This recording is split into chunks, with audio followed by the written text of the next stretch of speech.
नमस्कार, मैं दिव्यांका त्रिपाठी दहिया स्वागत करती हूँ आप सबका क्राइम पेट्रोल सतर्क विमेन अगेंस्ट क्राइम के आज के एपिसोड में। दुनिया का हर धर्म, पंथ और समाज इंसान को जीने का सलीका सिखाता है, उसे एक बेहतर इंसान बनने का रास्ता दिखाता है।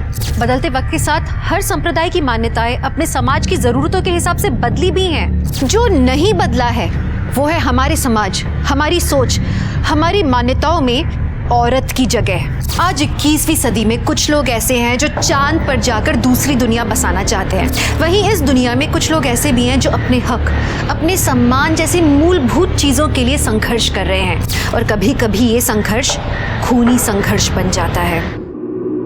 सना, तू 2 मिनट रुकेगी? मैं जरा मंदिर होकर आती हूँ। मैं 2 मिनट नहीं, मैं 10 मिनट रुकने के लिए तैयार हूँ। अंदर जो लड्डू का प्रसाद मिलता है ना, वो बहुत ही टेस्टी है। मुझे वो एक डब्बा अलग से चाहिए। तू मंदिर के लड्डू घर ले जाएगी? अलाउड है तुझे? अच्छा, मतलब तू मेरे घर से सेवैयां लेकर जा सकती है और मैं यहाँ से लड्डू लेके नहीं जा सकती? सही है बॉस। अरे नौटंकी, मैं तो ऐसे ही बोल रही थी। लेकिन लड्डू तो छोड़, अगर किसी मोहल्ले वाले ने तुझे यहाँ मंदिर के बाहर खड़ा भी देख लिया ना तो बवाल हो जाएगा। Megha, I don't care this बवाल ववाल। अच्छा मेरी माँ, तो रुक, मैं 2 मिनट में आई। हाँ,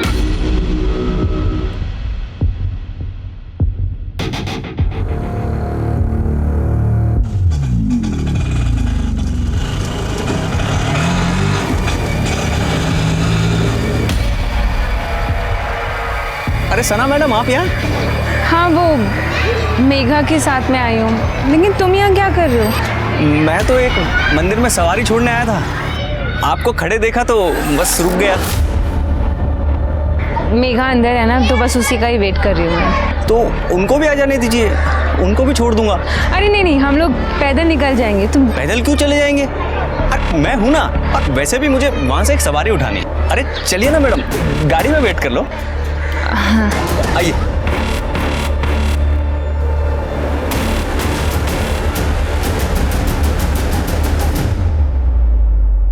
यूसुफ, कल का सब सेट है, तुम टेंशन मत लेना। तो मुझसे कह रही हो टेंशन ना लो। जीनत, तुम्हारी बहन सना ऐसे मानेगी नहीं। तुम याद है ना उसने पिछली बार क्या किया था?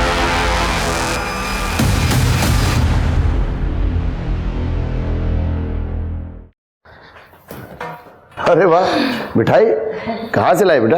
कुछ नहीं अब्बू, मैं मेघा के साथ मंदिर गई थी, वहीं से लेकर आई हूँ। बहुत थक गई हूँ मैं। देखो बेटा, हमने तुम्हें कभी भी कुछ भी करने से मना नहीं किया, ये तुम अच्छी तरह से जानती हो। इस तरह से दूसरे धर्म के लोगों के साथ पूजा पाठ में जाना, उसमें हिस्सा लेना, ये ठीक है क्या? अब्बू देखो, पहली बात तो ये है कि मैं मंदिर के अंदर गई नहीं थी, और दूसरी बात ये है अगर गई भी हूँ तो उसमें गलत क्या है? कुछ गलत नहीं है बेटा, पर लोग तरह तरह की बातें करते हैं और हमें इन्हीं लोगों के साथ रहना है, और समझने की कोशिश करो। अब्बू समाज को तो आप छोड़ ही दीजिए, उनका बस चले ना, वो हमें सांस लेने में भी पाबंदी लगा दे। मुझे लड्डू अच्छे लगते हैं, मैं इसलिए लेकर आ गई बस। छोड़िए भी ना, बच्ची है और आपको पता है इसे लड्डू कितने पसंद है।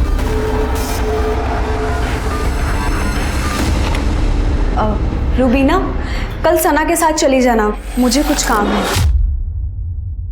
कहाँ जाना है? हाँ बताओ जरा इन्हें। एक घूमने के लिए हमेशा रेडी रहती है ना?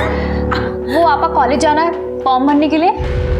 हाँ तो फिर मैं चलूंगी ना, वहाँ पर ना चाट मिलती है और वो बहुत ही ज़्यादा टेस्टी है। कल वहाँ से पैक करा के भी लेकर आएंगे सबके लिए। ठीक है, कल चलेंगे।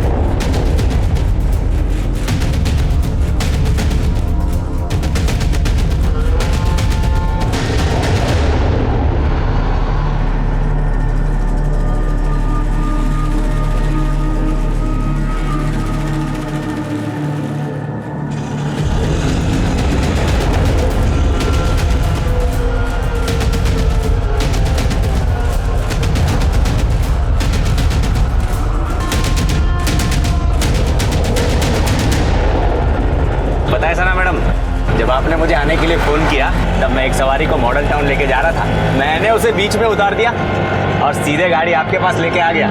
अरे सवारी क्यों छोड़ी? तुम हमको बता देते, हम दूसरा ऑटो ले लेते। ऐसे ही मैडम बस।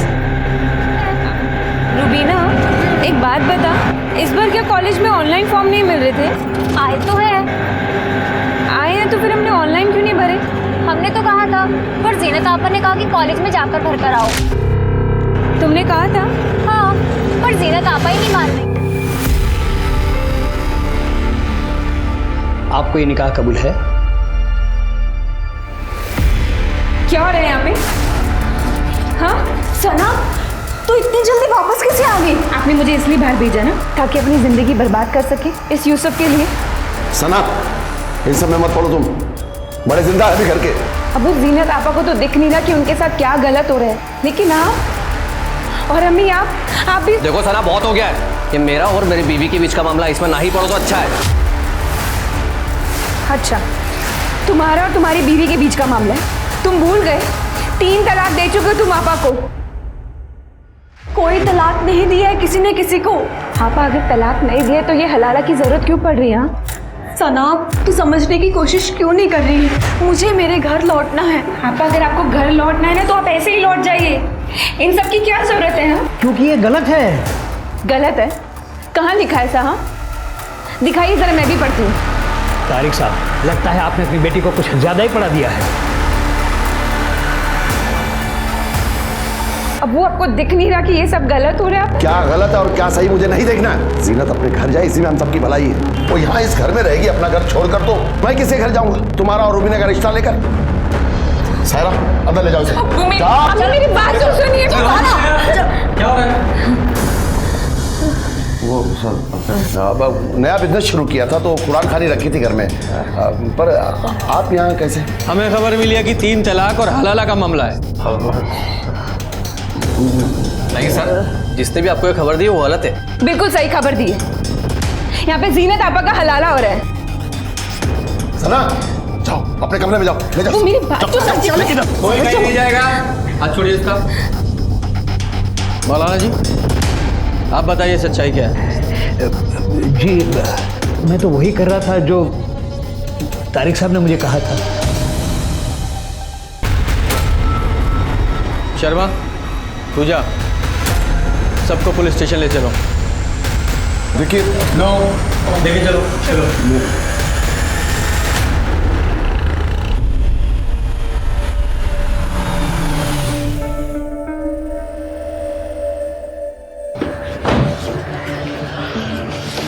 तारिक भाई, मैं आपको समझदार समझता था, लेकिन आपने इतना बड़ा कदम उठा लिया। अगर पुलिस राजी नहीं होती तो महीनों तक आपकी जमानत नहीं होती। हाजिर भाई, मैं तो बस जीनत का भला सोच रहा था। जीनत का भला सोचने के लिए मैं हूँ।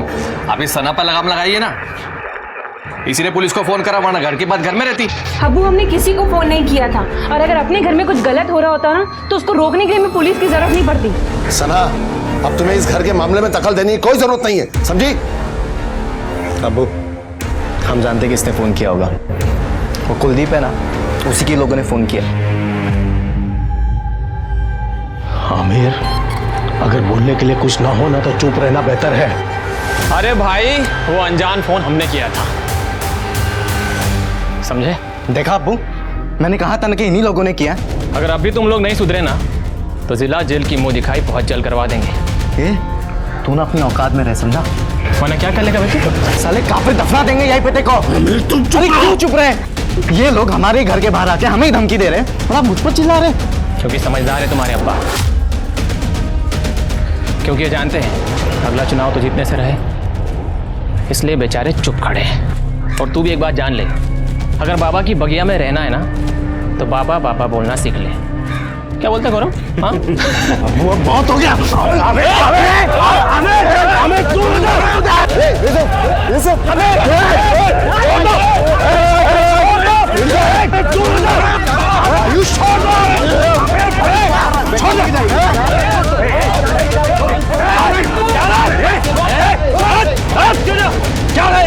क्या झगड़ा है? इतना सेंसिटिव एरिया है ये। यहाँ एक छोटी सी बात भूसे के ढेर में आग लगाने जैसी है, और आप लोग झगड़ा कर रहे हैं, फसाद कर रहे हैं यहाँ पे। और आपको कितना टाइम हुआ है पुलिस स्टेशन से आए हुए? देखिए इंस्पेक्टर साहब, कोई फसाद की बात नहीं थी। ये कुलदीप का बेटा आयुष, सब उसी ने शुरू किया। ये शुरू चाहे किसी ने भी किया हो, अब इसे खत्म हम लोग करेंगे। चलिए सब लोग को अरेस्ट कीजिए, अंदर लीजिए। इंस्पेक्टर साहब, उसकी जरूरत नहीं पड़ेगी। बच्चे हैं, इनसे गलती हो गई, हम लोग आपसे माफी मांगते हैं। जी कादिर जी, कुलदीप जी, आप इतने सीनियर लोग हैं, मैं ये बोलना नहीं चाहता हूं, लेकिन मुझे अपने एरिया में कोई भी दंगा फसाद नहीं चाहिए, कम से कम चुनाव तक तो बिल्कुल भी नहीं। आप लोग समझ गए? प्लीज अपने अपने घर जाइए, जाइए आप लोग। क्या जरूरत थी तुझे उनके झगड़े में पड़ने की? क्यों किया पुलिस को फोन? मैंने नहीं किया था फोन पुलिस को। तुमने खुद कहा सबके सामने कि तुमने पुलिस को फोन किया था। वहां बोल दिया तो बोल दिया, लेकिन मैंने कोई फोन नहीं किया था। फिर किसने किया फोन? मुझे क्या पता पापा, अब हमेशा मुझ पर चिल्लाते रहते हैं। देख आयुष, कान खोल के सुन ले, तेरी वजह से अगर चुनाव में कुछ भी गड़बड़ हुआ ना, तो तेरे लिए मुझसे बुरा कोई भी नहीं होगा।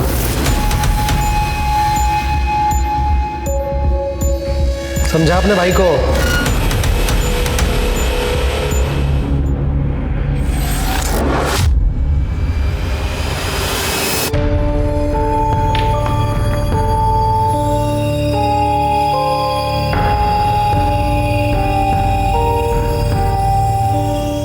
तू चिंता मत कर बेटा, धीरे धीरे सब ठीक हो जाएगा।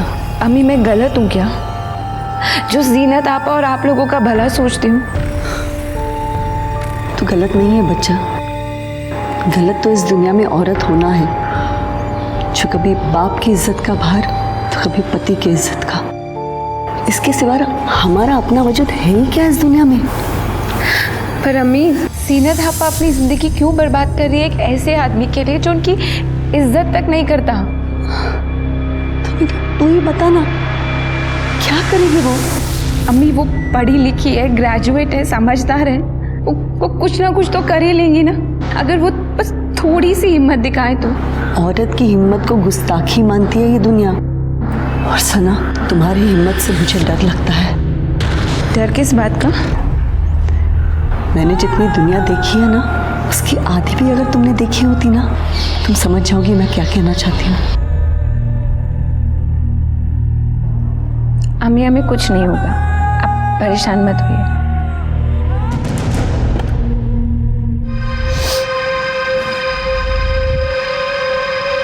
तुम मेरे फोन के साथ क्या कर रही हो? कुछ नहीं आपा, बस ऐसे ही आपका फोन। आपा मैंने आपका कमरा भी साफ कर दिया।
लड़की को केरोसिन डाल के जलाया गया है, काफी हद तक बॉडी जल चुकी है, बहुत नाजुक हालत है उसकी।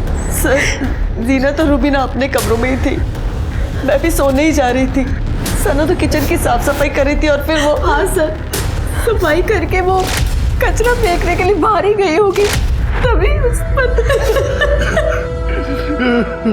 आपने हमला करने वाले को देखा था? नहीं देखा था सर, सना की चीख सुनकर हम लोग बाहर आए थे तो वहाँ कोई भी नहीं था। मेरी बच्ची थी, अकेली जल रही थी, चीख रही थी। आप लोगों को किसी पर डाउट है? वो आयुष और उसके दोस्तों ने किया होगा अपने बाप के कहने पर, हम लोगों को नीचा दिखाने के लिए। सर कादिर जी, अपने बेटे को कहिए कि पुलिस का काम पुलिस को ही करने दे।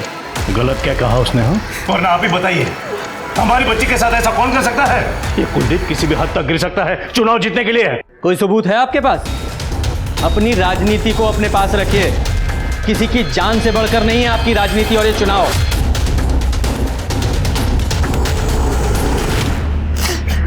तारिक साहब, मैं आपकी हालत समझता हूं, लेकिन इन्वेस्टिगेशन के लिए कुछ सवाल तो आपसे पूछने ही पड़ेंगे। मुझे ये सना का कोई बॉयफ्रेंड था? मेरी बेटी जिंदगी और मौत से जूझ रही है और आप ऐसे सवाल पूछ रहे? ऐसे मामलों में अक्सर यही एंगल सामने आता है, इसलिए पूछ रहे हैं। नहीं सर, ऐसा कुछ भी नहीं था। अगर कोई बॉयफ्रेंड नहीं था तो कोई स्टॉकर जो उसका पीछा कर रहा हो, परेशान करता हो? नहीं मैडम, सना ने तो हमें ऐसा कुछ भी नहीं बताया। बाकी अगर आपको झूठ लग रहा है तो आप मेघा से बात कर सकते हैं। मेघा सना की बेस्ट फ्रेंड है। आपके पास सना का फोन है? जी। पूजा, फोन ले लो और जरा मेघा को बाहर लेकर आओ। नहीं सर, सना का कोई अफेयर नहीं था और ना ही उसका कोई स्टॉकर था। वो यूसुफ, उसका जीजा, वो? हाँ सर, यूसुफ से नहीं बनती थी उसकी। वो अच्छा आदमी नहीं है सर। उसकी बहन जीनत को भी ठीक से नहीं रखता था, मारपीट भी करता था। और जब से जीनत दी को उसने तलाक दिया है तब से तो सना और यूसुफ में और भी ज़्यादा टेंशन थी सर। उसे उसकी मनमानी जो नहीं करने देती थी।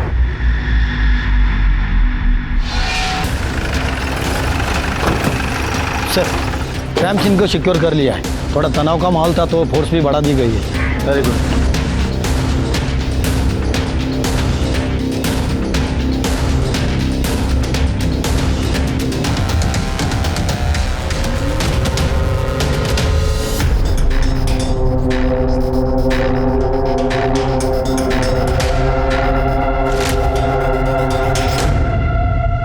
से क्या लगता है सना पे जो हमला हुआ वो कॉम्युनल हो सकता है?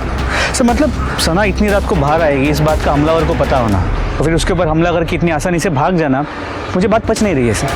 अब ये मामला पर्सनल है या कम्युनल जो भी है, लेकिन इस बेचारी सना के साथ तो बहुत बुरा हुआ ना।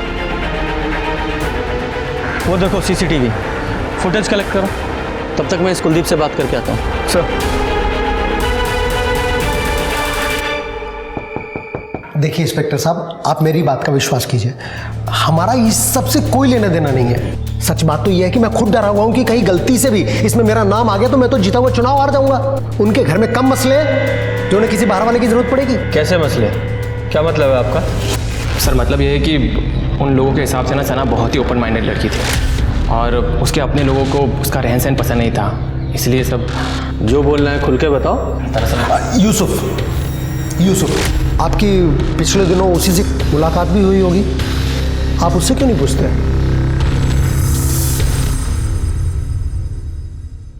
शर्मा, वो सना की सीडीआर आई? नहीं सर, शाम तक आ जाएगी। Take it on priority. ये केस जल्दी सॉल्व नहीं हुआ तो बहुत बड़ा इशू हो जाएगा। जी सर। हेलो,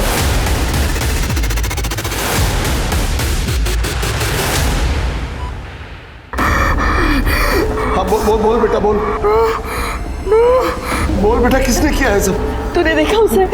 हाँ बोल। हाँ बोल बेटा।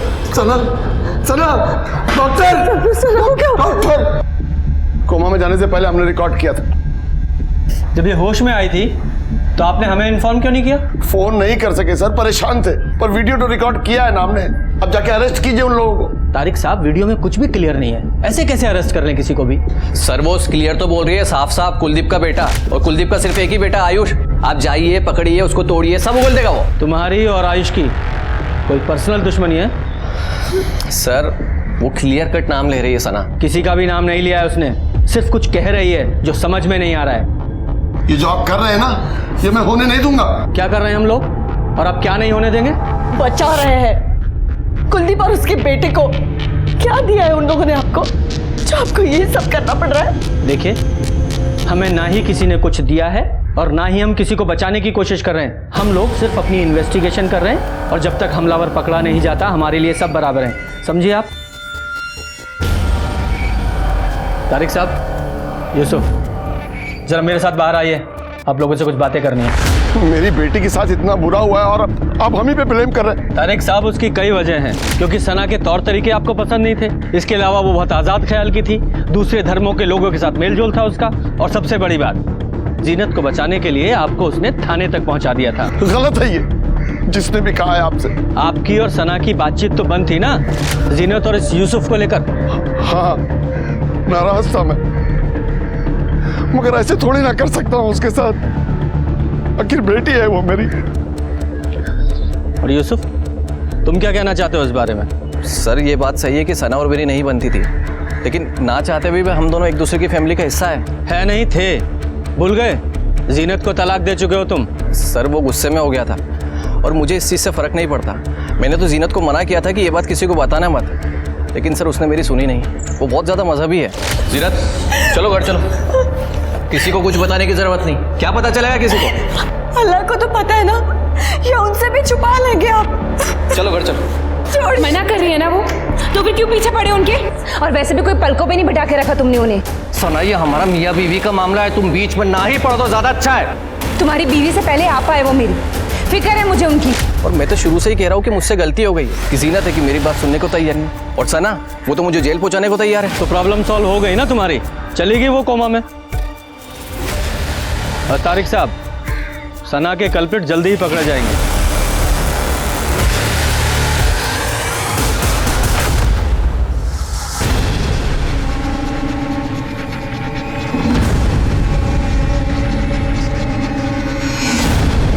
अंधेरा इतना है ना, हमलावर की शक्ल भी दिखाई नहीं दे रही है। और सर, हमलावर जहाँ से भागा वहाँ पीछे मैदान है, फिर रात में खाली होता है।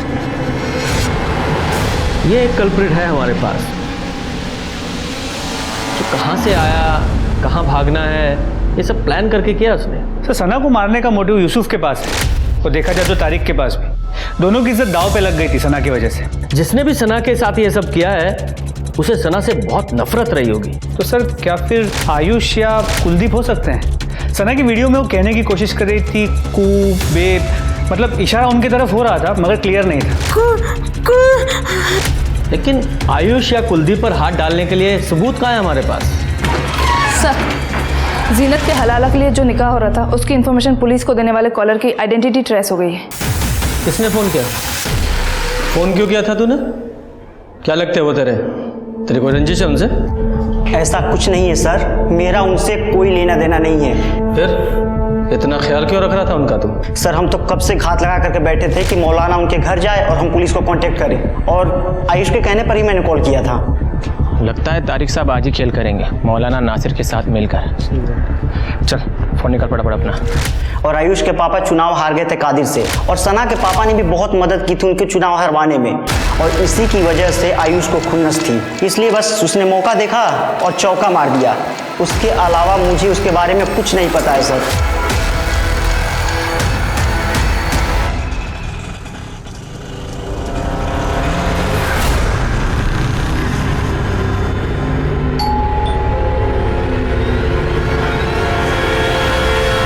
इस गौरव ने आयुष के कहने पर हमें कॉल किया था।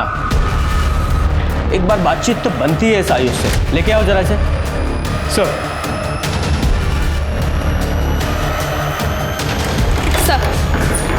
सना के सीडीआर आ गए हैं। सना लगातार एक नंबर के कांटेक्ट में थी, दिन में 2 से 3 बार कॉल करती थी इस नंबर पर सर सना का अफेयर हो ऐसा मुझे नहीं लगता। ऐसा क्यों?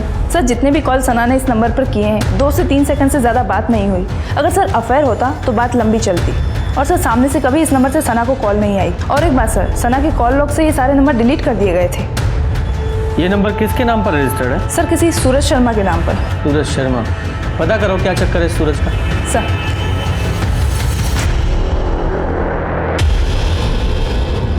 डॉक्टर, आप लोग कुछ बताते क्यों नहीं?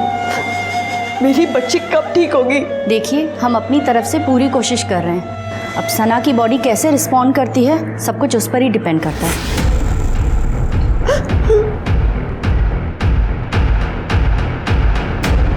आयुष शहर से बाहर गया हुआ है जॉब इंटरव्यू के लिए। जी, आयुष का कल इंटरव्यू है दिल्ली में, और आप उसको क्यों ढूंढ रहे हैं? मैंने आपसे कहा ना कि उसने कुछ नहीं किया।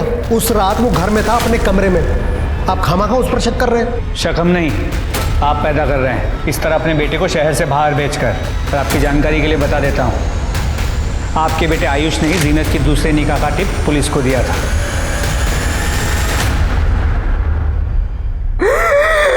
सना सना क्या हुआ? सना सना क्या हुआ? सना क्या हो गया सना?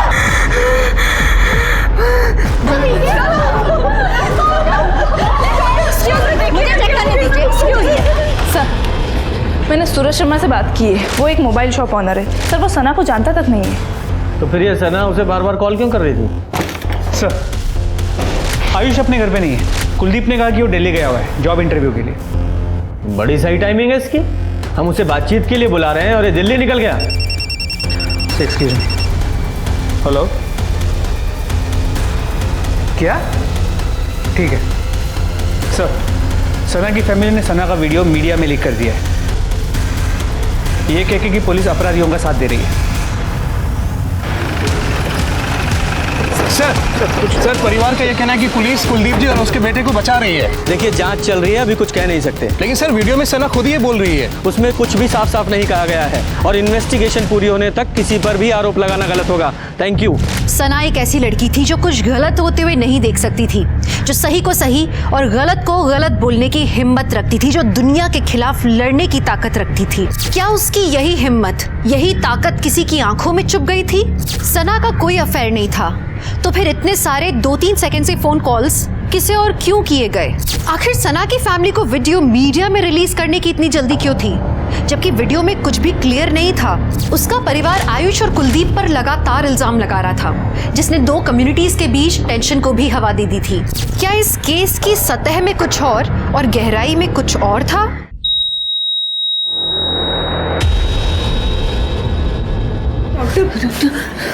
आई am sorry, she is no मोर।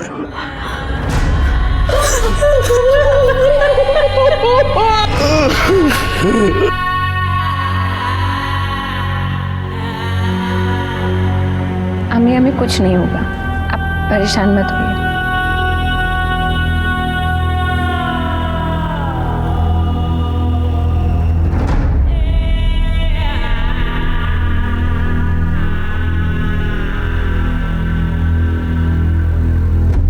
बहुत ही प्यारी और सुंदर लड़की है। बस कुलदीप भाई ठीक है, शादी की तारीख जल्दी निकाल लेते हैं। बिल्कुल जैसा आप कहे। भाई साहब, एक बार डेट तो फाइनल हो जाए, फिर देखिए अपनी बेटी को कैसे धूमधाम से विदा करते हैं। कुलदीप भाई, आप बिल्कुल टेंशन मत लो, सब ठीक ठाक हो जाएगा। जान ले ली मेरी बच्ची। भाई साहब, जाना उसे। छोड़िए भाई साहब। क्या बिगाड़ा था उसने? मेरी बच्ची ने क्या बिगाड़ा? छोड़िए सब, अब घर चलिए, आपकी तबीयत बहुत खराब है, चलिए चलकर आराम कीजिए। यहाँ तो बच गया तो पैसे की ताकत के दम पे, ऊपर वाले को क्या जवाब देगा तू? अब चलिए, बच्ची को सर, एक इन्फॉर्मेशन मिली है जो सना की दोस्त मेघा बताना भूल गई। क्या बताना भूल गई? सर, कुछ महीनों पहले सना के लिए एक शादी का रिश्ता आया था, जिसे सना ने मना कर दिया। किसका रिश्ता? तो तुम सना से शादी करना चाहते थे और जब सना ने शादी करने से इनकार कर दिया तो मार डाला उसे। बस सारा इल्जाम कुलदीप और उसके लोगों पे लगा दिया। क्यों?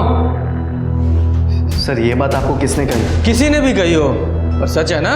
सर, सच है, लेकिन आधा सच है। तो पूरा सच तू बता दे।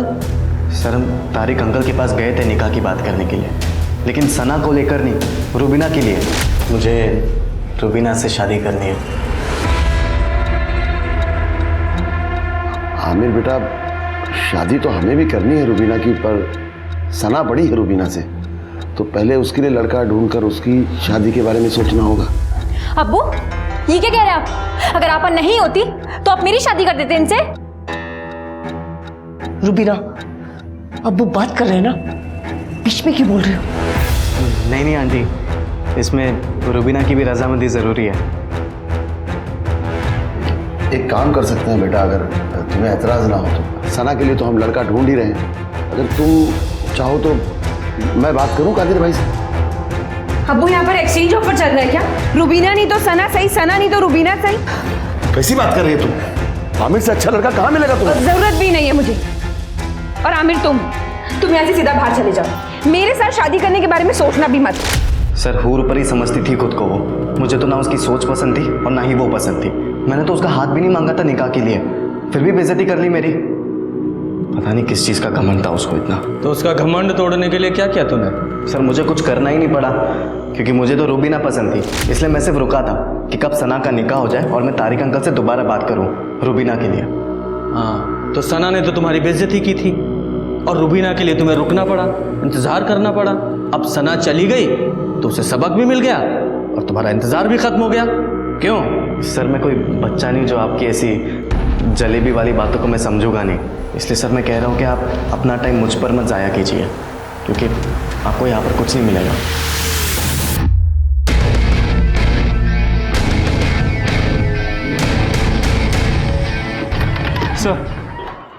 सर मैं सीसीटीवी फुटेज को डिटेल में रीचेक कर रहा था तो एक चौंकाने वाली बात सामने आई। सर ये देखिए, ये रूबीना कर क्या रही है? सर अब आगे देखिए।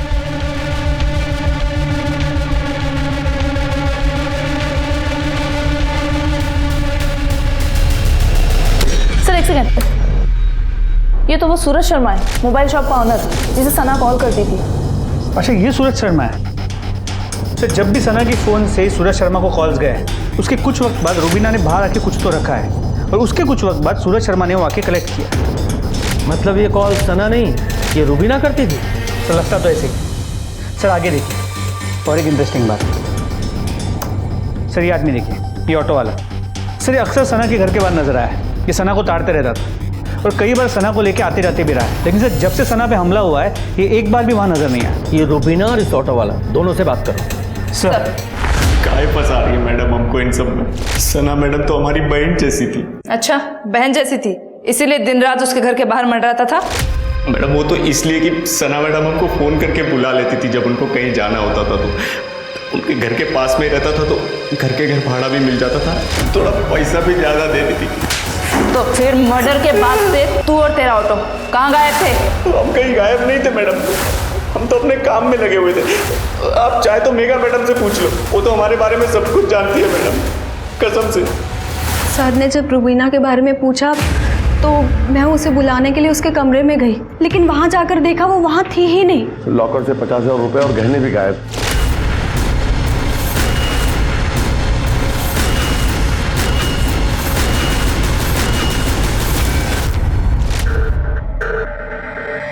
दो दिन पहले सना की मौत हुई है और अभी रूबीना घर से गायब है। ये आप लोगों के घर में चल क्या रहा है? शर्मा,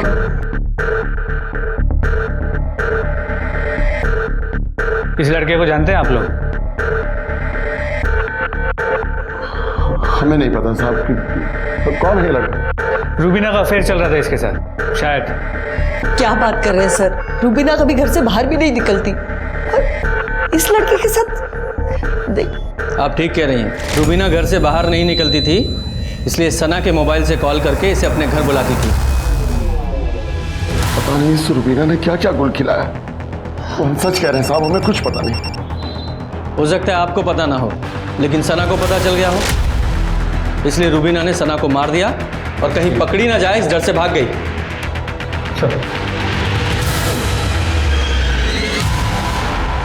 सर ऑटो वाले के बारे में मेघा से बात हुई, उसने कंफर्म किया है कि वो और सना दोनों उसे अच्छे से जानती और रेगुलरली उसी के ऑटो में आती जाती थी। पूजा, इस ऑटो वाले पे नजर रखो, क्योंकि इस तरह के लोग ही अक्सर छुपे हुए आशिक निकलते हैं। अरे साहब मैं कह रहा हूँ मैंने कुछ नहीं किया, आप मुझे क्या क्यों क्या आए हो? और ये कहाँ मिला? सर स्टेशन से उठाया इसे, भागने के चक्कर में था। रूबीना साथ नहीं थी, पैसे और जेवर बरामद कर लिए इससे। पिछली बार तो तू बच गया था, अब बोल शहर छोड़ के कहाँ भाग रहा था हैं? और रूबीना कहाँ है? बोल। सर मैं सच कह रहा हूँ सर, मैं कुछ नहीं जानता। झूठ बोलता है? रूबीना को अच्छे से नहीं जानता तो बिना जाने ये सारा माल तुझे देकर चली गई? वो मेरी कस्टमर थी, मेरी उधारी उस पे। कैसी उधारी? वो सर मैं मटका खिलवाता हूँ, रूबीना मेरे पास ही मटका खेलती थी और उसी की वजह से उसके ऊपर कर्जा चढ़ गया था। मटका मतलब सट्टा? हाँ लगभग वैसा ही। रूबीना को पैसों की ज़रूरत थी इसलिए वो मटका खेलती थी, लेकिन मटका खेलने के लिए वो घर से नहीं निकल पाती थी तो वो मुझे कॉल करके बुला देती। फिर वो अपना लकी नंबर लिख के गमले में रख देती थी और मैं जाकर वो पर्ची उठा लेता था। जितने हारने पर पैसे का लेन देन ऐसे ही होता था। करंटली रुबीना 1 लाख कर्जे में थी और ये पैसे उसी के हैं जो उसने आज सुबह ही मुझे दिए।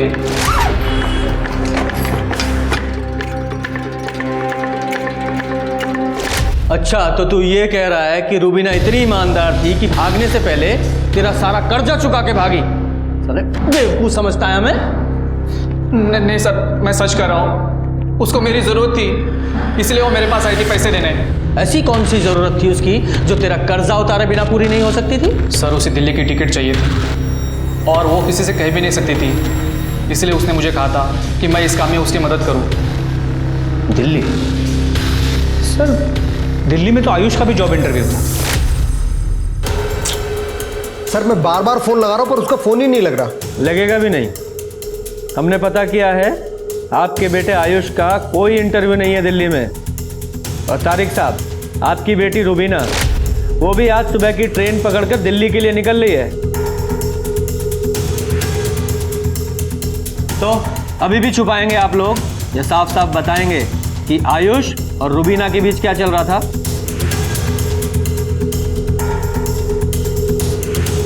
सर, 1 साल पहले की बात है। हम सब लोग शादी में गए थे और रुबीना अकेली थी घर में।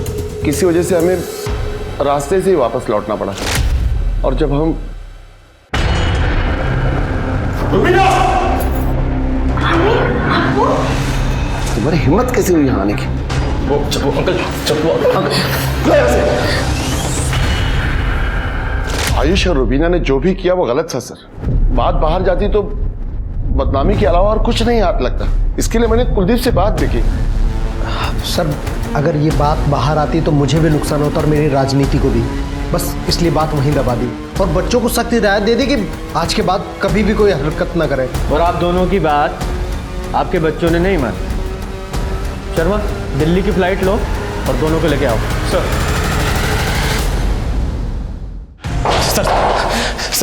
आपको भले ऐसा लगे कि हम दोनों ने सना को मारा है, लेकिन ऐसा कुछ नहीं है सर। हम दोनों तो इसलिए भागना चाहते थे ताकि इन सबसे दूर जा सके।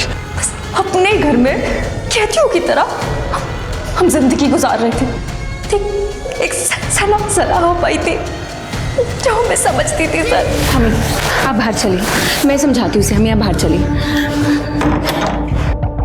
मैं बहन बन के नहीं बल्कि एक दोस्त बन के तुमसे एक बात कहना चाहती हूँ और समझना मेरी बात को। आयुष और तुम अभी बच्चे हो दुनिया के हिसाब से। पहले तुम दोनों अपनी पढ़ाई पूरी कर लो, कुछ बन जाओ और उसके बाद अगर तुम साथ में रहना चाहो तो अगर घर में कोई साथ दे या ना दे, मैं हमेशा तुम्हारे साथ हूँ। सना बस आई थी सर, लेकिन हम अब रुक नहीं सकते थे। हमारा दम घुटता था वहाँ पर। सिर्फ इसीलिए पैसे जोड़ने के लिए हमने मटका खेलना शुरू कर दिया सर। लेकिन वहाँ भी हमारा नुकसान हो गया सर। जब हमें पता लगा कि आयुष का नाम बार बार इस केस में आ रहा है तो हमने सर भागना ही सही समझा। हमने सना को नहीं मारा। ये सना के मरने से आयुष को तो कोई फायदा होने वाला था नहीं, और वो तारिक, उसकी बदनामी की वजह वो रुबीना थी, सना नहीं। सर, तो फिर हमारे पास 2 ही सस्पेक्ट बचते हैं, यूसुफ और आमिर। सर, या फिर जीनत भी हो सकती है क्योंकि सना उसके रास्ते का भी रोड़ा बन गई। लेकिन सना ने वीडियो में उनका नाम क्यों नहीं लिया? वीडियो फिर से चलाओ।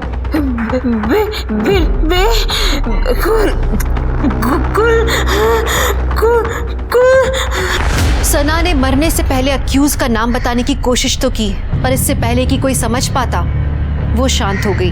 क्या पुलिस की इन्वेस्टिगेशन की दिशा गलत थी? क्या सना के कत्ल और कातिल की वजह कुछ और थी जो पुलिस की इन्वेस्टिगेशन के दायरे के बाहर थी?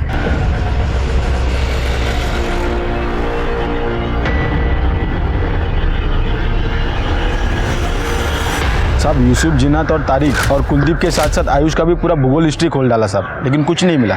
एक लड़की को कोई इतनी बुरी तरह से जला के मार देता है तो तू कहते है कोई सुराग नहीं मिला। साहब, सना के साथ जो हुआ उसे लेकर दोनों पार्टियां बैठ के बातें कर रही है। मुझे तो लगता है आने वाले चुनाव में मामला पलट सकता है।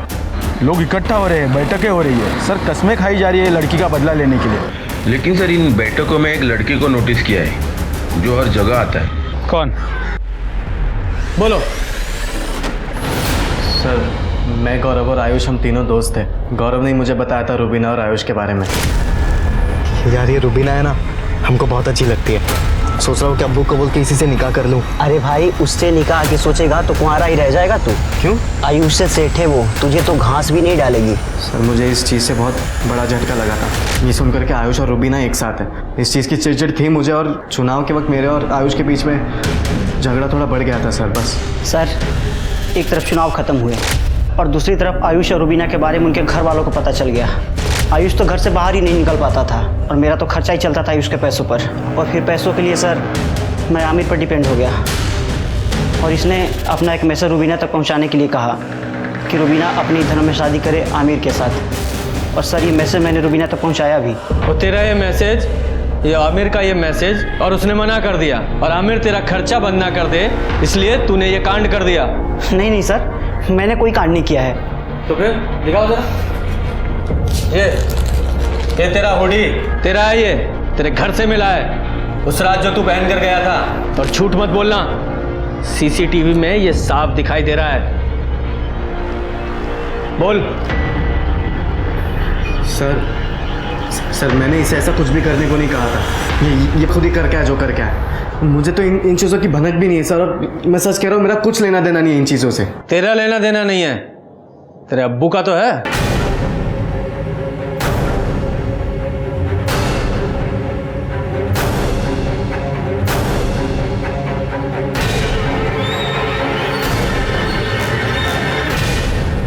बोलिए कादिर साहब।